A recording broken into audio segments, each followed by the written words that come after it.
Back to news. Telangana మాజీ CM KCR పై CM Revanth Reddy తీవ్ర స్థాయిలో విరుచుకుపడ్డారు. కేసీఆర్ 10 లక్షల కోట్ల అప్పులు చేశారంటూ ఆరోపించారు. బీఆర్ఎస్ కు ఓటేస్తే మూసీలో వేసినట్లేనని రేవంత్ స్పష్టం చేశారు. కేసీఆర్ మోడీతో టచ్ లో ఉన్నారంటూ ఆరోపించారు. పరిపాలన అందించడానికి అవకాశం ఉంటుంది. ముఖ్యంగా తెలంగాణ రాష్ట్ర పునర్విభజన సందర్భంగా ఆనాటి యూపీఏ ప్రభుత్వం ఇచ్చిన హామీలను ఈ 10 సంవత్సరాలు భారతీయ జనతా పార్టీ ఎన్డీఏ ప్రభుత్వం అమలు చేయలేదు. పూర్తి స్థాయిలో నిర్లక్ష్యం వహించింది. కేసీఆర్ అడగలేదు, మోడీ ఇవ్వలేదు.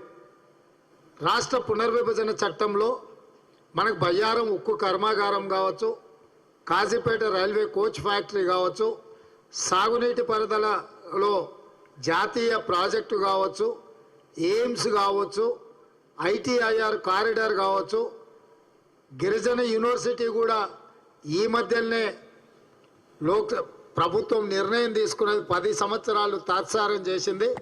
ఇట్లా చెప్పుకుంటూ వెళ్తే తెలంగాణ ప్రజల యొక్క హక్కులను కేంద్ర ప్రభుత్వం నిర్లక్ష్యం వహించింది. నరేంద్ర మోడీ గారు 10 సంవత్సరాలు ప్రధానమంత్రి అయి ఎన్నికల సందర్భంగా వారు ఇచ్చిన ఏ ఒక్క హామీని అమలు చేయలేదు. ప్రతి పేదవాడి ఖాతాలో 15 లక్షల రూపాయలు స్విస్ బ్యాంకులో ఉన్న నల్లధనం తీసుకొచ్చి జమ చేస్తా అని చెప్పిండు. కానీ ఇంతవరకు చిల్లి గవ్వ కూడా వేయలేదు. రైతుల ఆదాయాన్ని 2 చేస్తామని చెప్పడం జరిగింది.